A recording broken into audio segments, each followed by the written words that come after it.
Cette nuit-là, la neige tombait sans un bruit, comme si elle craignait de troubler le silence de ces montagnes.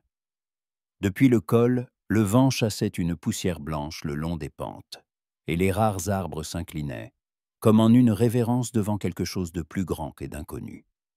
En bas, au creux de la vallée où passait autrefois un sentier de pionniers, se dressait une maisonnette isolée, vieille, chaleureuse et solide, dont la cheminée laissait échapper un filet de fumée. Clara était assise près du poêle.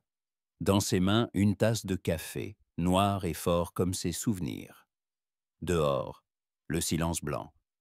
Son fusil était accroché à un clou près de la porte. Dans cette maison, elle n'attendait pas de visiteurs, n'allumait pas de lanterne et ne laissait aucune trace près du porche. Seul celui qui n'avait plus rien à perdre s'aventurait dans cette nature sauvage. Elle vivait ici depuis 7 ans, depuis que... Mais elle essayait de ne plus compter. Clara n'était pas vieille, elle n'avait pas encore 35 ans, mais les rides au coin de ses yeux parlaient de nuits sans sommeil et de soucis infinis. Son visage était sévère, ses cheveux couleur de cendre noués en une tresse. Elle portait une chemise épaisse, un gilet de cuir et un pantalon de cavalière, confortable, chaud et simple. Sa féminité, elle l'avait laissée quelque part, dans une autre vie. Et soudain, on frappa. D'abord, elle crut l'avoir imaginé. En ces lieux, le son se confondait souvent avec le vent, mais les coups se répétèrent, 3 impacts sourds contre la porte en bois. Hésitant, prudent. Clara posa sa tasse. D'un geste précis, elle décrocha son fusil et s'approcha de la porte. « Qui est-ce qui est là ?» demanda-t-elle d'une voix égale, sans crainte. Le silence. Puis une voix d'homme, rauque, épuisée. « Je vous en prie, ne tirez pas. J'ai un enfant. » Quelque chose dans ces mots lui serra le cœur. Pas de peur, mais de quelque chose de plus profond. Elle entr'ouvrit la porte. Le froid s'engouffra dans la maison tel un loup, lui mordant le visage. Dehors se tenait un homme, vêtu d'un long manteau usé, couvert de neige. Dans ses bras, un paquet emmitouflé dans une couverture. Un minuscule visage en dépassait. Il était grand, large d'épaules, mais voûté par la fatigue. Son visage était buriné, couvert d'une barbe courte, les joues démarquées par le gel. Des cheveux clairs s'échappaient au-dessous un chapeau à large bord, trempé par la neige. Ses yeux gris-vert contenaient quelque chose d'insaisissable, de la tristesse ou de la culpabilité. Il n'y avait pas de peur dans son regard, seulement une prière muette et une immense lassitude. L'homme vacilla. Clara abaissa son fusil. Entrez.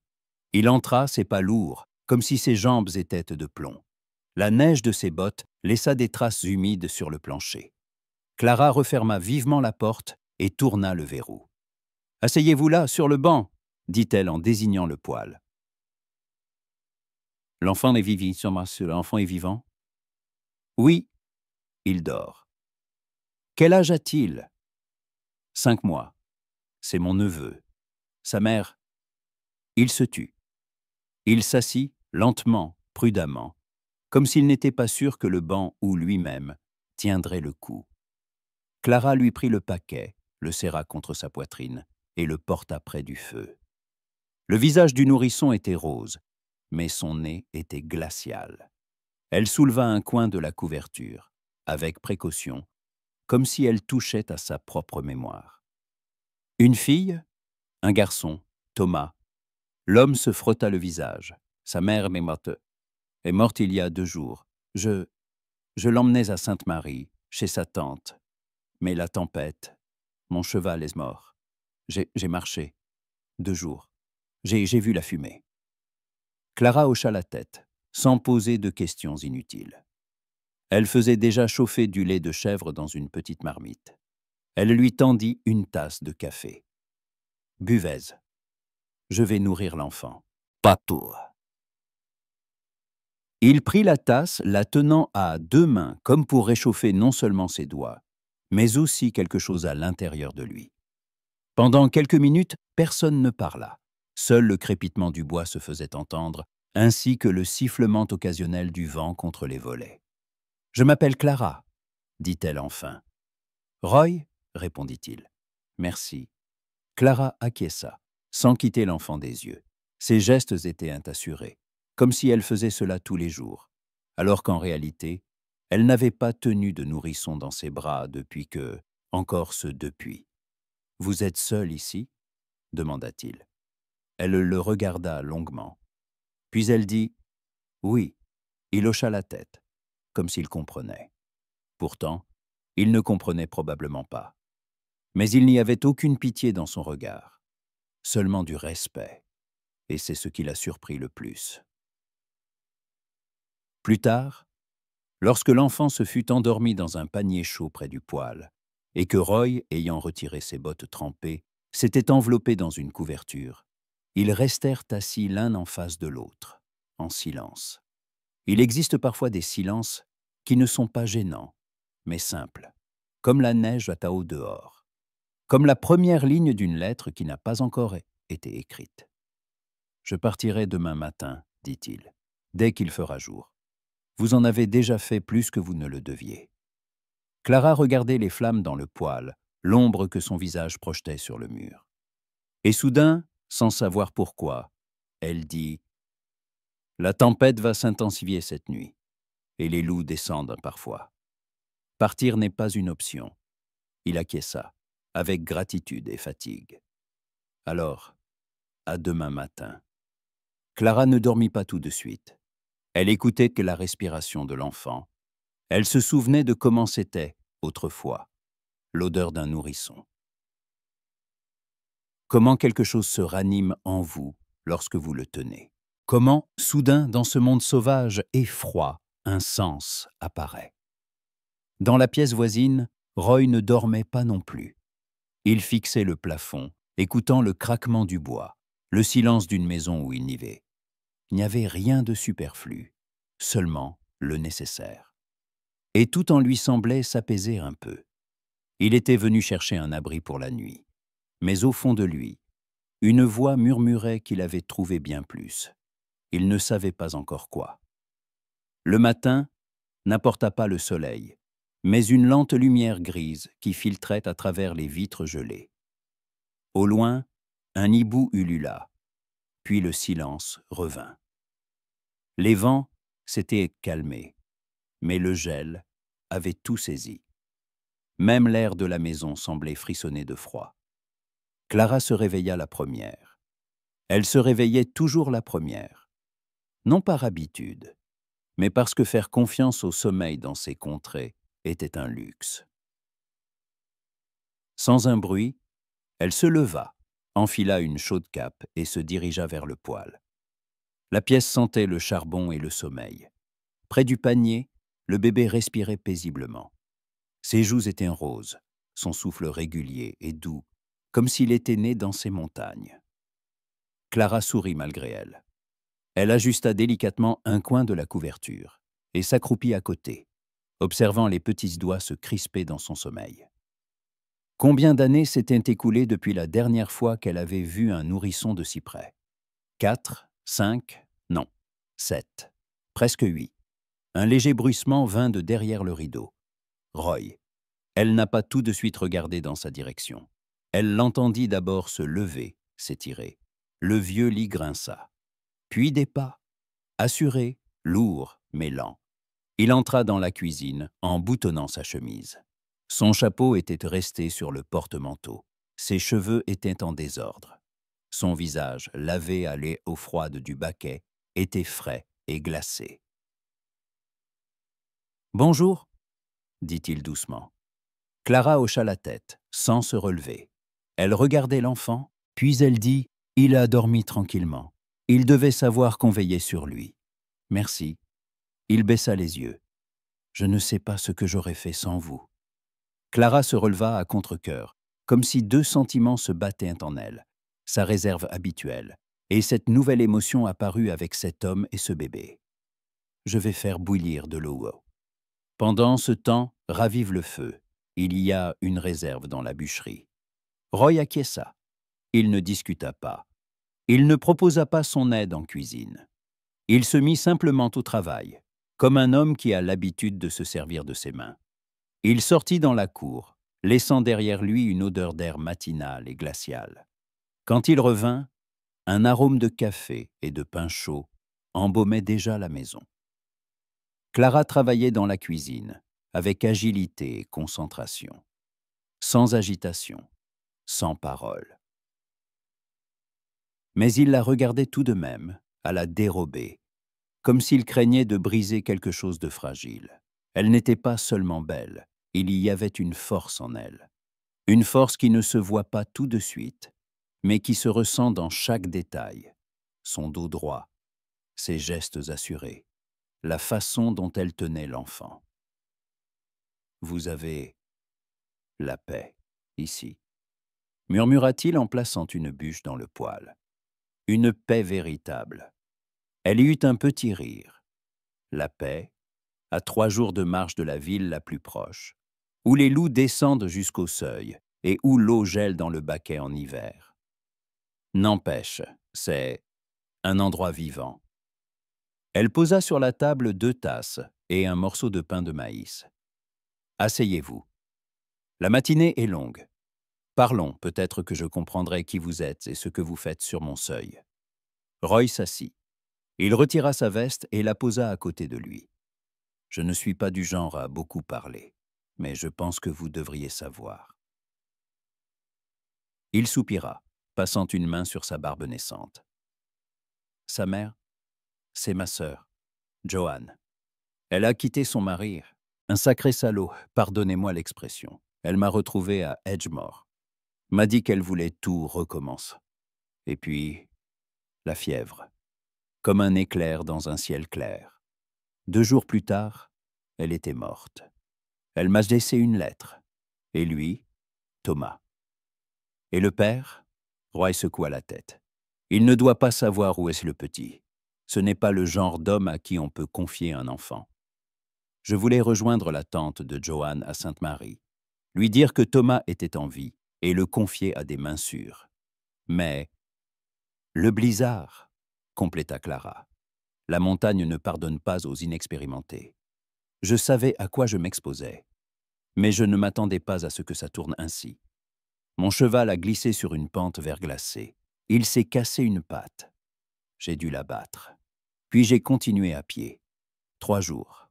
Il se tut. Il n'y avait aucune plainte dans sa voix. Juste des faits. Clara posa silencieusement un peu plus de pain devant lui. « Il est en bonne santé, dit-elle en regardant le petit. Solide. Tu n'as pas marché pour rien. Oui, acquiesça Roy. Mais maintenant, je ne sais pas comment continuer. Plus de cheval, plus de paquetage. Et le temps promet un blizzard d'ici ce soir, répondit-elle. Un jour ou 2 de plus, et tout sera enseveli. Puis ce sera la pleine lune. Les loups auront plus faim. Il hocha la tête. Alors, je resterai jusqu'à ce que ça se calme, si ça ne vous dérange pas. Clara le regarda, longuement. Pas directement, mais comme à travers lui, comme si elle essayait de voir non pas son visage, mais son âme. « Ça ne me dérange pas, dit-elle enfin, mais tu te rendras utile. » Il esquissa un sourire. « Porter du foin, fendre du bois, aller chercher de l'eau, tout ce que vous voudrez. Dites-le-moi. » Clara se détourna, mais l'ombre d'un sourire apparut sur son visage. Le premier depuis de nombreux hivers. 1 heure plus tard, ils travaillaient ensemble dans la cour. La neige crissait sous leurs bottes. Roy transportait du bois. Clara des seaux d'eau du puits. Puis ils réparèrent ensemble la clôture du poulailler, pendant que Thomas dormait dans un châle chaud, suspendu près de la fenêtre. Clara avait trouvé un moyen pour que le bébé soit à la fois au chaud et sous ses yeux. « Vous étiez mariés ?» demanda-t-il soudain, alors qu'un clou s'enfonçait difficilement dans une planche sèche. « Je l'ai été, » répondit-elle sèchement. « Des enfants ?» Silence. Puis, j'avais une fille, morte de la rougeole. Ensuite, mon mari est parti. Où il a fui, je ne sais pas. Je suis resté. Roy ne répondit pas. Il posa simplement son marteau et s'approcha lentement d'elle. Pas trop près, à distance respectable. Mais son regard était comme une main posée sur son épaule. « Je suis désolé. » Elle acquiesça sans un mot, mais dans ses yeux, il n'y avait ni colère, ni douleur, seulement le calme. Tard dans la soirée, alors que le blizzard montait des pentes, ils étaient de nouveau assis près du poêle. Thomas dormait, roulé en boule. La maison était silencieuse, comme tout dans ces montagnes. Mais ce silence était différent maintenant, plus chaleureux. Clara regarda Roy. Il était assis, les yeux fixés sur le feu, balançant une jambe. Dans sa main, une tasse. Il avait l'air en paix, pour la première fois.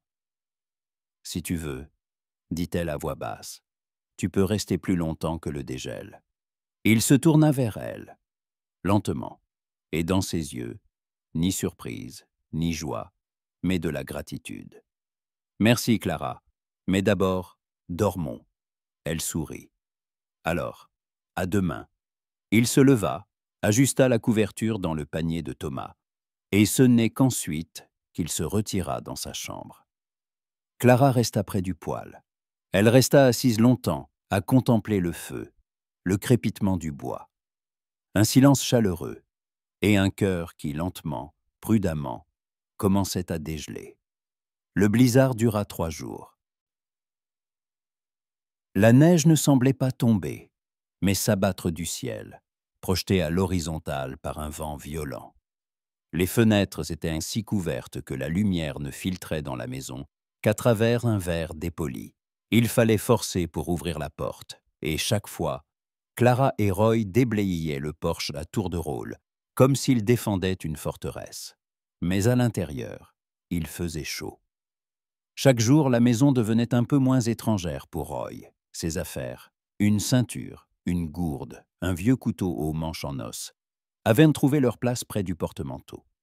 Thomas dormait plus paisiblement. Clara ne se méfiait plus, elle vivait à ses côtés. Elle ne faisait pas semblant de faire confiance.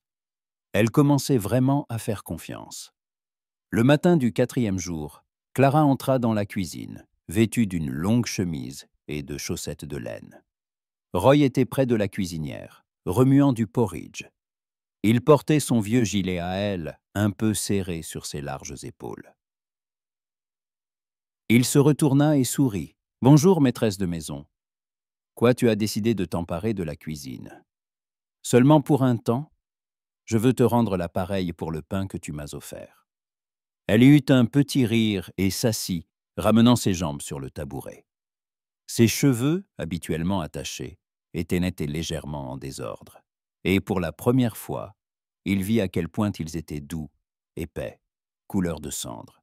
« Tu prépares du porridge? » « Ouais. » Il remua avec une cuillère en bois. Ma sœur disait toujours, un homme qui sait faire du porridge ne se perdra jamais. J'ai décidé de ne pas me perdre. Pas étonnant que Thomas t'écoute. Elle fit un signe de tête vers le berceau où dormait le bébé. Il s'est déjà habitué à ta voix. Roy sourit, et il y avait quelque chose de chaleureux, de familier dans ce sourire. Il lui tendit un bol de porridge fumant et s'assit en silence à côté d'elle. Ils mangèrent en silence pendant quelques minutes. « Tu sais, » dit-il après un moment, « j'ai toujours pensé que je ne m'installerais jamais nulle part pour longtemps. La vie m'a ballotté. Un peu de temps ici, un peu là. Mais cette maison, » il la regarda. « Tu en as fait un vrai foyer. » Clara baissa les yeux sur sa tasse. « Je ne l'ai pas fait pour quelqu'un. Je l'ai fait pour ne pas disparaître moi-même. » Ils se turent. Puis Roy se leva, s'approcha de la fenêtre et regarda longuement le mur de neige. « Il y a une dizaine d'années, je travaillais sur un convoi de bétail dans l'Idaho. Un vieil homme m'a dit un jour, « Une bonne maison, ce ne sont pas des murs et un toit. C'est quand tu n'as pas peur de te taire à côté de quelqu'un. » Je crois que je viens seulement de comprendre ce qu'il voulait dire. Clara ne dit rien. Elle se tourna simplement vers l'enfant et lui caressa le front minuscule. Thomas s'étira et sourit dans son sommeil. Dans la journée, Roy répara le verrou de la grange. Clara sortit avec une tasse de café et la lui tendit. Il la prit et leurs doigts se frôlèrent.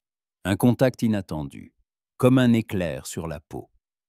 Elle ne retira pas sa main tout de suite. Seulement après un instant, d'un léger mouvement, comme si cela n'avait aucune importance.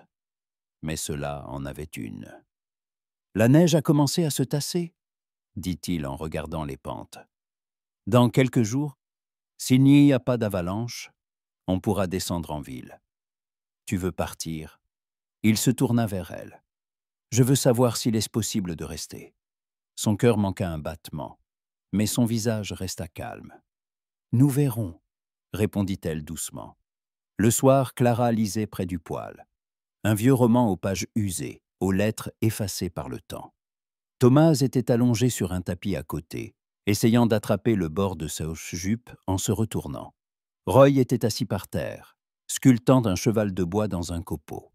Ses gestes étaient lents, assurés. « Et tu faisais souvent ça ?» demanda-t-elle en désignant la figurine. « J'ai appris d'un Indien. » On a passé un hiver ensemble quand la neige a bloqué le sentier dans le Montana. Il disait « Les mains ont besoin d'être occupées pour que l'âme ne défaille pas. » C'est sage, acquiesça Clara. Roy la regarda. Son sourire s'effaça lentement. « Et toi, qu'est-ce qui maintient ton âme à flot ?» Elle ne répondit pas tout de suite. Elle ferma son livre. Elle réfléchit. « Il y a beaucoup de travail. Le potager, le bétail, la maison, puis l'hiver, puis le printemps, à nouveau. Mais tout ça, c'est à l'extérieur et à l'intérieur. » Elle leva les yeux vers lui. Il n'y avait aucune pression dans son regard, juste de l'intérêt et de la sollicitude. « Je ne sais pas, » dit-elle honnêtement. Avant, c'était l'espoir, puis la solitude. Maintenant, elle tourna son regard vers Thomas. Maintenant, c'est lui. Il hocha la tête. Et, comme s'il sentait qu'il était temps de changer de sujet, il lui tendit la figurine. Tiens, son premier cheval. En attendant qu'il apprenne à monter, il pourra au moins le faire rouler dans ses paumes. Clara prit la figurine. Elle sourit pour la première fois ouvertement. Merci, Roy. La nuit, elle se réveilla avec une étrange sensation. D'abord le silence. Puis, un crissement de neige à peine audible, dehors. Clara se leva, prit son fusil et s'approcha de la fenêtre. Les ombres de la lune s'étendaient sur la neige comme des fantômes. Rien près du seuil, mais un peu plus loin, à la lisière de la forêt, des traces humaines. Elle réveilla Roy. Il se leva instantanément, sans un mot. Il prit son revolver. Ils sortirent ensemble, en silence. La neige crissait sous leurs bottes. Les traces venaient de la forêt et s'interrompaient. Quelqu'un s'est approché, dit-il, mais n'a pas osé frapper. Ou a changé d'avis, dit Clara, en serrant plus fort son fusil. Et où est parti en comprenant qu'il n'y avait pas qu'une seule personne ici. Elle hocha la tête. Mais à l'intérieur, son cœur se serra de nouveau. Quelque chose d'étranger avait touché leur monde. Ils rentrèrent dans la maison. Thomas dormait paisiblement, mais la nuit n'était plus la même. Au matin, les traces avaient été recouvertes, mais l'inquiétude demeurait, et avec elle, un nouveau lien qui les unissait plus fort, le sentiment de se protéger mutuellement. Et même si ni lui ni elle ne le dirent à voix haute, au fond d'eux, ils savaient tous les deux que quelque chose avait changé, et que c'était pour toujours. Le dégel arriva soudainement, comme si le printemps avait oublié que dans ces contrées, l'hiver ne rendait généralement pas les armes sans combattre. La neige, qui reposait là depuis des semaines, commença à fondre lentement. On entendait l'eau goûter du toit, le murmure des ruisseaux dans la forêt. L'air sentait le bois mouillé et la terre, pour la première fois depuis longtemps, non pas le froid, mais la vie. Ce matin-là, Clara et Roy étaient marins près de la grange, attelant un mulet. Devant eux, la route vers Winter Pass qui, une journée de trajet à l'aller. Une journée au retour. Clara avait décidé de laisser Thomas chez une voisine, Mary Sloan, une veuve vivant à 3 miles sur le versant. Une femme de confiance, qui en avait vu autant qu'elle. « Il va s'ennuyer », dit doucement Clara, en emmaillotant le bébé dans une couverture. « Et nous aussi », sourit Roy. Il ne faisait pas semblant, il s'était vraiment attaché à Thomas. Cela se voyait à la façon dont il le tenait, le nourrissait, lui parlait. Il était devenu plus qu'un oncle. Il était devenu un père, non par le sang, mais par les actes. Quand ils confièrent l'enfant à Mary, Roy se tenait à l'écart, silencieux. Puis, soudain, il s'approcha, embrassa Thomas sur le front et murmura « Sois sage, petit, on revient vite ». Clara sentit quelque chose vibrer dans sa voix, quelque chose de très personnel. La route vers Windopass était difficile, bien que magnifique. Les chevaux s'enlisaient dans la neige fondue, la glace craquait sous leurs sabots, mais l'air était frais, et le soleil perçait parfois à travers les nuages. Ça fait longtemps que je n'ai pas voyagé avec quelqu'un, dit Roy alors qu'ils chevauchaient côte à côte. Moi, je ne voyageais plus du tout. C'est plus simple seul. Il la regarda. Plus simple ne veut pas dire mieux. Clara serra les rênes. Je n'aime pas qu'on me dise quoi faire. Je ne te dis rien. Je dis juste les choses comme elles sont. Et comment sont-elles, les choses, selon toi? Il sourit. Il y a toi. Il y a Fiat qui y a moi. Il y a la route. Le reste, on verra en chemin. Ils firent une halte près d'un ruisseau. Ils allumèrent un feu, mangèrent de la viande séchée. Clara était assise sur une pierre plate, regardant le courant. Roy s'assit à côté d'elle et lui tendit une gourde d'eau. « Clara, dit-il, je pense rester, pas seulement jusqu'à la fin de l'hiver. » Pour de bon. Elle ne répondit pas tout de suite. « Et si ton passé te retrouve ?» Il la regarda dans les yeux. « Il m'a déjà retrouvé. Toi, tu es mon nouveau passé, mon présent. Tout ce qui était avant est derrière moi. » Elle baissa les yeux. « J'ai peur. Peur que tout s'effondre, comme avant. Ça s'effondrera si on ne construit rien. Mais si on construit, peut-être que ça tiendra. » Clara soupira doucement. « Je n'ai plus l'habitude d'espérer. » Il tendit la main, prudemment. Il posa la sienne sur la paume de Clara. Elle ne la retira pas. Alors peut-être qu'il est temps de recommencer. À Windopass, ils furent accueillis avec méfiance. Les nouvelles têtes étaient rares ici, et encore plus un homme et une femme voyageant ensemble. Ils achetèrent du sel, de la farine, des bougies, de nouvelles couvertures et un peu de thé. Roy acheta des boutons sculptés pour Thomas et un coupon de tissu rare. Clara ne demanda pas pourquoi, mais son cœur se serra d'une douce chaleur. Alors qu'ils s'apprêtaient à repartir, un des locaux s'approcha d'eux. Grand, avec une barbe hirsute et des yeux qui n'oubliaient rien. « Tu ne serais pas Roy Dixon par hasard ?» Roy se tendit. Son visage se figea comme de la pierre. Il hocha la tête. « Et qui demande ?»« J'ai juste entendu dire qu'un homme de ce nom avait causé bien des ennuis à Wallace de Black River. Et cet homme-là a la mémoire longue. » Roy acquiesça de nouveau. « Et moi j'ai entendu dire que Wallace n'est pas un ange non plus. » L'homme sourit. Pas un ange, mais rancunier. Clara se tenait à côté, silencieuse. Mais elle posa la main sur le fusil à sa selle, juste pour le rappeler. Sur le chemin du retour, Roy resta longtemps silencieux. Clara ne posa pas de questions. Ce n'est que plus tard, alors qu'il s'était arrêté pour la nuit dans une cabane de chasse, qu'il parla. C'était il y a longtemps. Une bagarre à Black River. Un type-ci essayait d'emmener une fille de force. Je suis intervenu. Ça a fait du bruit. Une balle dans l'épaule. Le type s'est avéré être le fils de Wallace.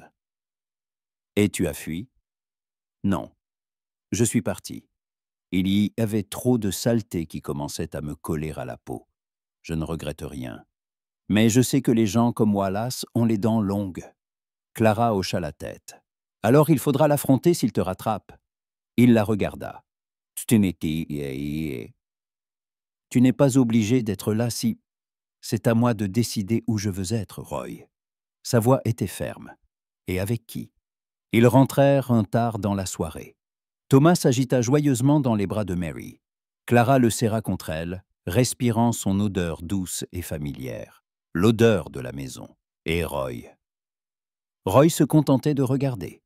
Et dans son regard, il y avait quelque chose de nouveau. La conscience qu'il n'était plus seul. La nuit, Clara se tenait près de la fenêtre. La neige avait presque entièrement fondu. Les étoiles étaient brillantes, tranchantes comme du verre. Il s'approcha par derrière, doucement, presque sans bruit. « Tu dors ?»« Plus maintenant. Je n'attends pas que tu me fasses confiance tout de suite. Mais si tu me donnais une chance, je resterais. Pour toi et pour lui. » Elle se retourna. Elle le regarda longuement dans les yeux. « Et si je dis oui ?» Il se rapprocha, pas brusquement, juste assez pour que leur souffle se mêle. « Alors je ne partirai plus jamais. » Elle ne répondit pas, mais elle resta là, près de lui, pas à 1 mètre de distance, mais à portée de souffle. Et c'était bien plus qu'un oui.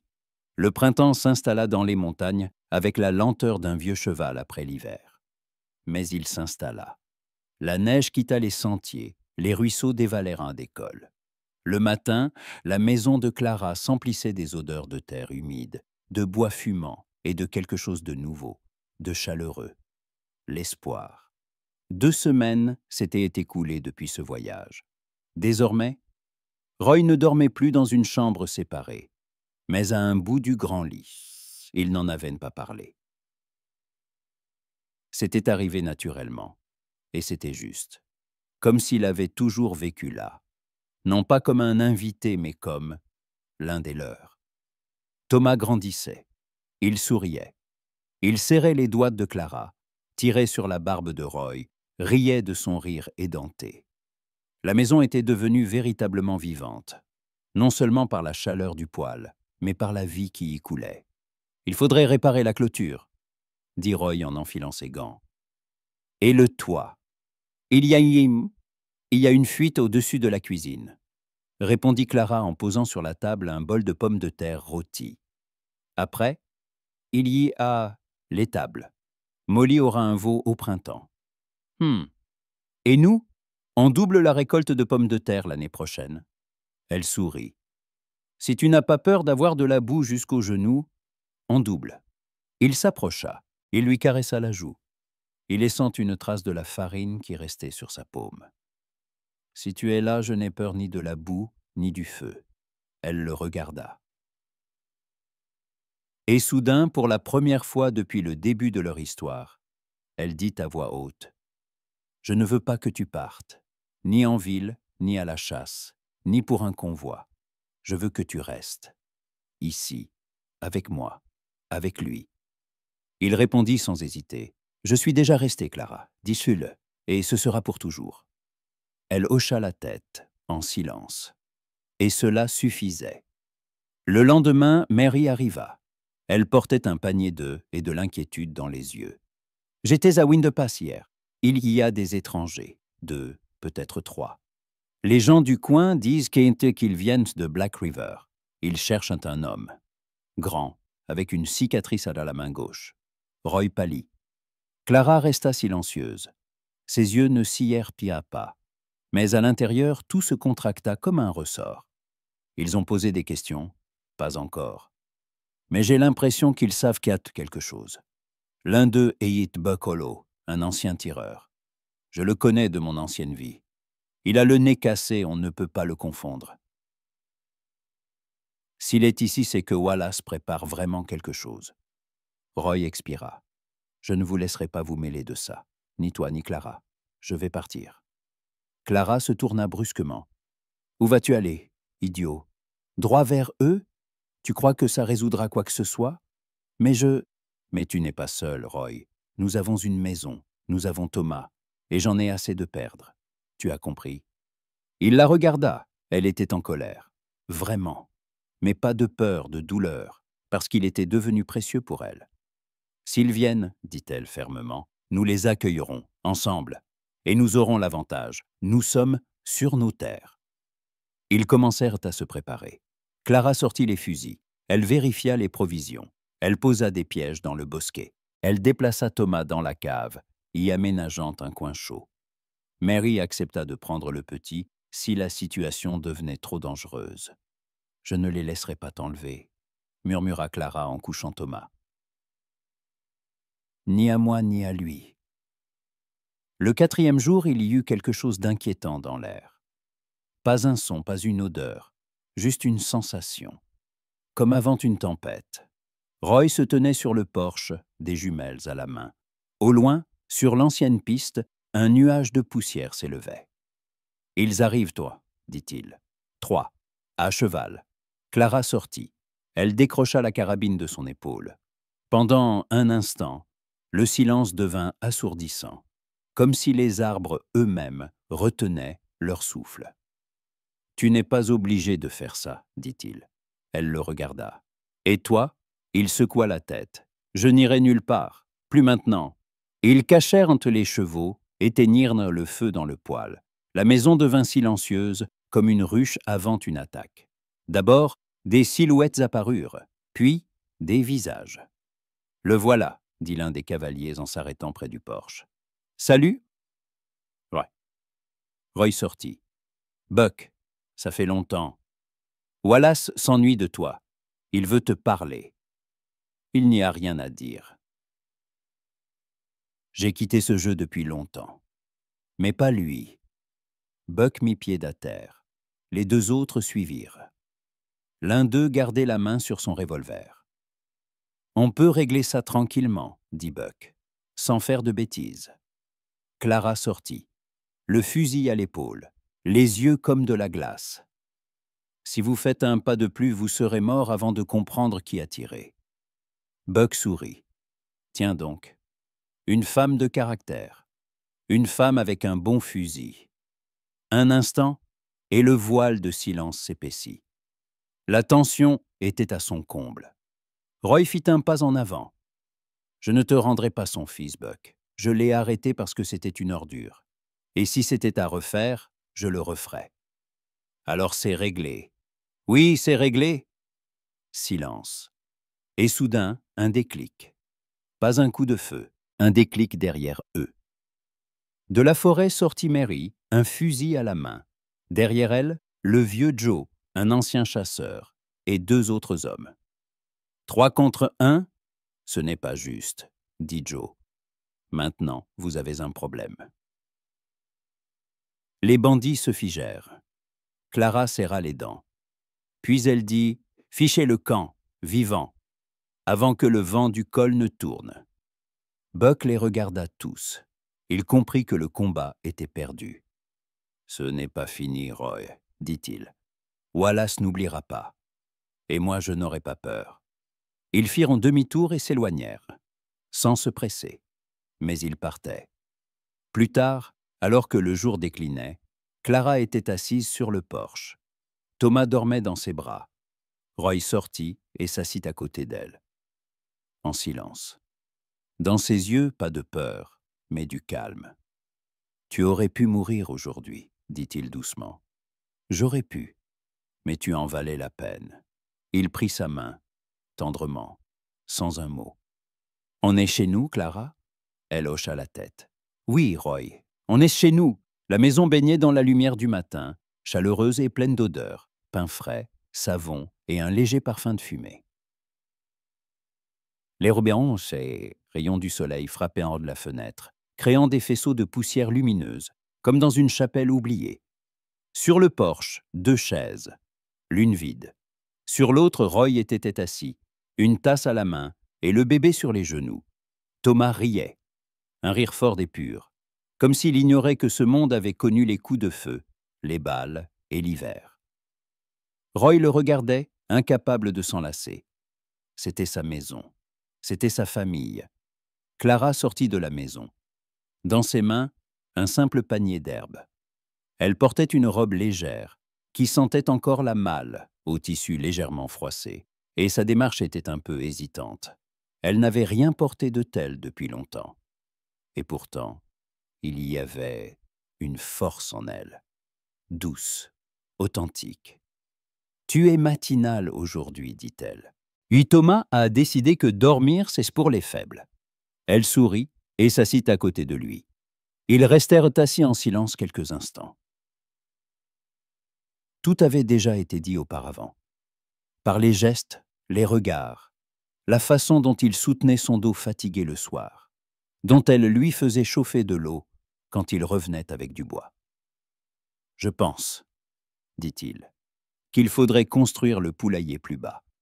Celui-ci est trop exposé au vent. »« Je pense, répondit-elle, que tu deviens un peu trop homme d'intérieur. » Il sourit. « Et toi, tu es trop heureuse pour me contredire. » Elle se tourna vers lui. « Je ne sais pas le montrer, mais oui, je suis heureuse. Vraiment. » Il hocha la tête. Il lui prit la main, pas comme la première fois, en demandant la permission, mais comme un homme qui sait qu'on l'attend ici. « Tu sais, » commença-t-il en regardant l'horizon. « Quand j'étais gamin, je rêvais de devenir quelqu'un, un héros, un tireur, un protecteur. Et puis la vie m'a emporté. Et tout ce que je voulais, c'était rester en vie. » Et maintenant, il la regarda. Il regarda Thomas. Il regarda la maison où les braises crépitaient dans le poêle. « Et maintenant, je veux être juste Roy, à tes côtés, chaque matin, avec le printemps, la pluie, le chant du coq, le grondement de l'orage, s'il le faut, mais à tes côtés. » Elle hocha la tête en silence. Puis elle se leva. Elle entra dans la maison. Elle revint une minute plus tard avec une petite boîte en bois usée. Elle s'assit en face de lui, l'ouvrit et en sortit une bague. Simple, en argent, un peu noircie par le temps. « Ma mère a donné cette bague à mon père quand il est parti à la guerre. Il a promis de revenir. Et il est revenu. Avec elle.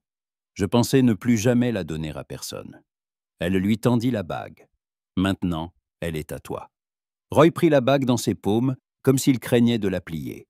Ses yeux brillaient, mais il ne détourna pas le regard. « Clara, pas de mots, toi et moi.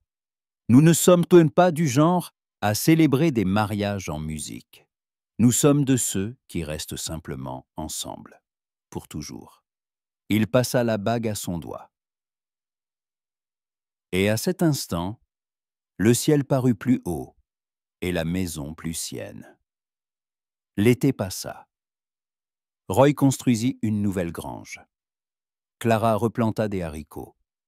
Thomas commença à marcher en titubant comme un oisillon, tombant en riant. La maison sentait le lait, la farine et un nouveau départ. Parfois, Roy partait dans la forêt pour un jour ou deux, pour chasser, explorer ou simplement réfléchir. Parfois, Clara se rendait en ville pour rapporter du tissu, du sel, de rares livres. Mais il revenait à toujours. Et il savait qu'on les attendait. Un soir de fin septembre, alors que le ciel respirait déjà le froid, Roy était assis sur le porche et fumait. En bas, sur le sentier, la silhouette d'un cavalier apparut au loin. Il plissa les yeux. Mais l'homme passa son chemin. Il ne tourna même pas la tête. Pourtant, Roy en prit note. Il rentra dans la maison. Il ferma la porte. Il s'approcha du berceau où dormait Thomas. Clara était déjà couchée, lisant une histoire à voix basse. Il s'assit à côté d'elle. « Quelqu'un est passé, dit-il, un étranger. » Elle leva les yeux, sans crainte, simplement calme. « Tu penses qu'il venait pour nous ? » ?»« Je ne sais pas. Mais s'il vient, il nous trouvera ensemble. » Clara sourit. Et Roy comprit une fois de plus. Rien dans ce monde n'était effrayant si l'on était aux côtés de celui qui était devenu votre foyer. Dehors, la première neige d'automne tombait, douce, presque silencieuse. Mais dans leur cœur, il y avait de la chaleur, une chaleur véritable. Et cela suffisait.